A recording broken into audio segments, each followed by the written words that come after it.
কি বলছেন কি মা? রাজকুমার বা মহারাজ কেউ আজকে ফিরে আসবে না? না না, সেরকম খবরই তো পেলাম। আসলে তাদের বাণিজ্যের আরও কিছু কাজ নাকি বাকি পড়ে রয়েছে, সেগুলো সম্পূর্ণ করে তারপরে তারা আসবে। যদি তারা সেই কাজ সম্পন্ন করে ফিরে না আসতে পারে তাহলে আবার তাদের যাওয়া লাগতে পারে। তাই তো মহারাজ বলেছে তারা সেই কাজটি পরিপূর্ণভাবে সম্পন্ন করে তারপরেই রাজপ্রাসাদে ফিরবে। মাত্র তো একটা দিনের ব্যাপার, তাই না? যদি তাই হয়ে থাকে তাহলে তো রাজকুমারের জন্য আমার অপেক্ষা করা একদম ঠিক হবে না। আমাকে আমার কাজে এগিয়ে যেতে হবে। আপনি আমাকে অনুমতি দিন। আমি আর সময় নষ্ট করতে চাই না। এমনিতেই অনেক বেশি দেরি হয়ে গেছে।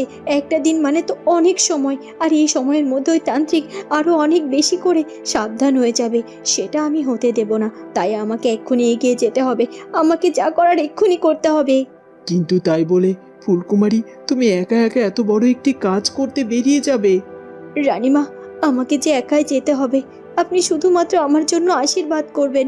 আমার বিশ্বাস আপনার আশীর্বাদ আমার সাথে থাকলে আমি অবশ্যই জয়ী হব।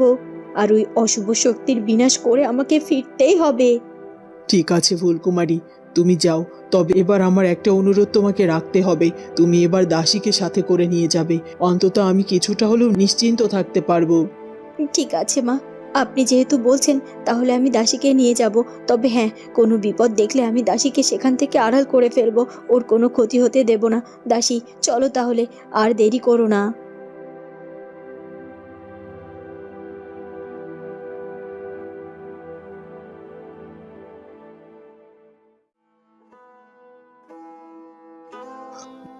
কি হচ্ছে আমার সাথে? আমি আমার রাজ্যে ফিরে আসার পরও কেন কেন নিজেকে স্বাভাবিক রাখতে পারছি না? কেন বারবার মনে হচ্ছে রাজকুমারের কথা?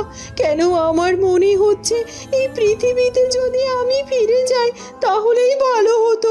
আমার কিছুতেই আমার নিজের রাজ্যে মন বসছে না। কিন্তু এটা তো একেবারেই ঠিক হচ্ছে না।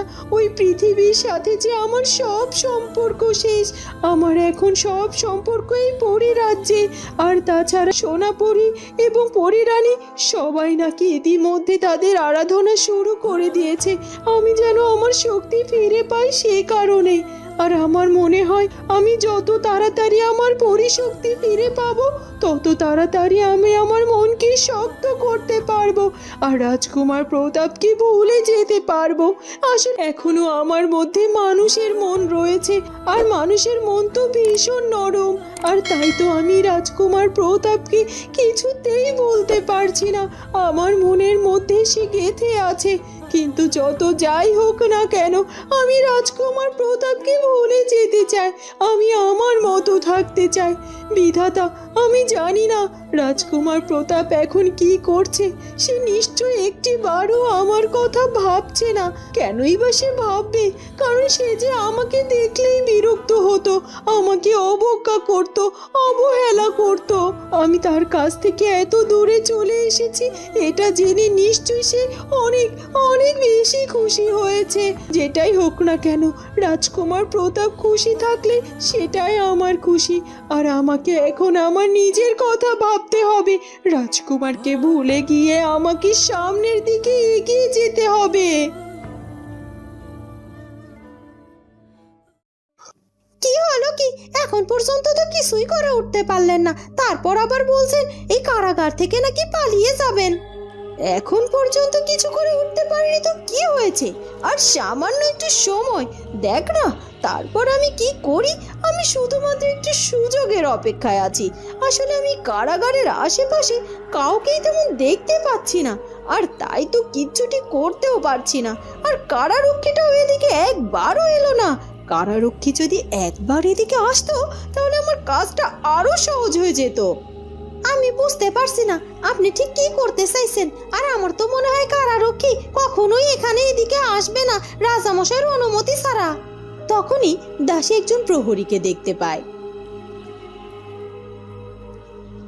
এই তো কারারক্ষী এদিকে না এলেও একজন প্রহরীকে দেখতে পাচ্ছি উর্মিমালা।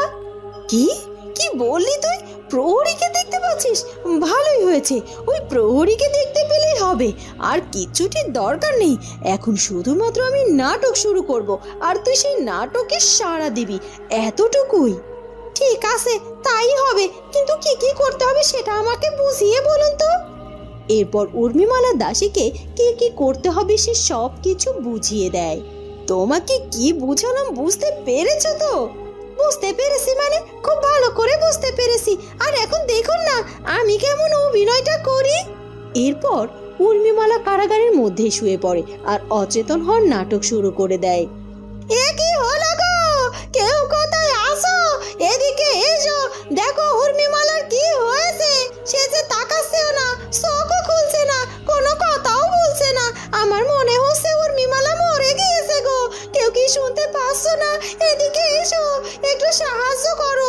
তোমাদের মধ্যে কি কোনো মনুষ্যত্ব নেই গো? এদিকে একটু এসো না।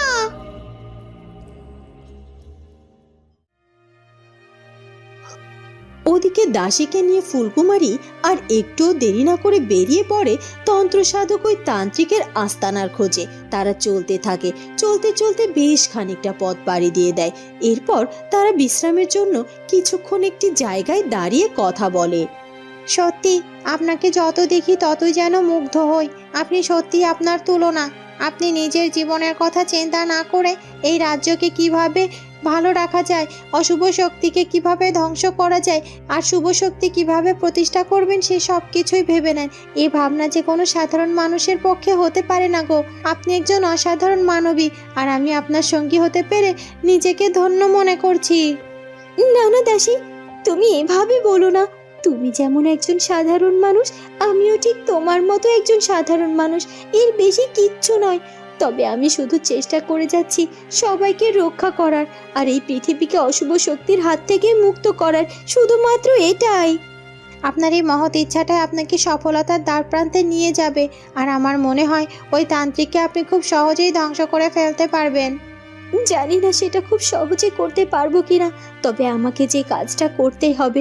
হয়তো এই কাজটি করতে গিয়ে আমার সামনে অনেক বাধা আসতে পারে, কিন্তু সব বাধাকে উপেক্ষা করে আমাকে যে ওই তান্ত্রিককে ধ্বংস করতেই হবে। কারণ আমি খুব ভালো করেই বুঝতে পারছি ওই তান্ত্রিকই সমস্ত অশুভ শক্তির মূল কারণ।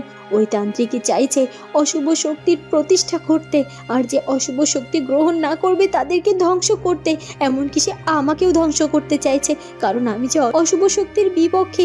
আর আমি কিছুতেই ওই অশুভ শক্তির তান্ত্রিকের জয় ঘটতে দেব না। তাই আমাদের যত তাড়াতাড়ি সম্ভব ওই তান্ত্রিকের আস্তানা খুঁজে বের করতে হবে, আর ওর সামনে গিয়ে আমাকে দাঁড়াতে হবে, আর ওকে মোকাবেলা করতে হবে। বন্ধুরা, কি হতে চলেছে এরপর? তাহলে কি এবার ফুলকুমারী তান্ত্রিকের ধ্বংস করতে পারবে? সেটা জানবো আমরা ফুলকুমারী গল্পের পরবর্তী পর্বে। আর আমাদের আজকের পর্বটি ভালো লাগলে অবশ্যই আমাদের চ্যানেলটিকে সাবস্ক্রাইব করে দিও। দেখা হবে নতুন পর্বে। ধন্যবাদ।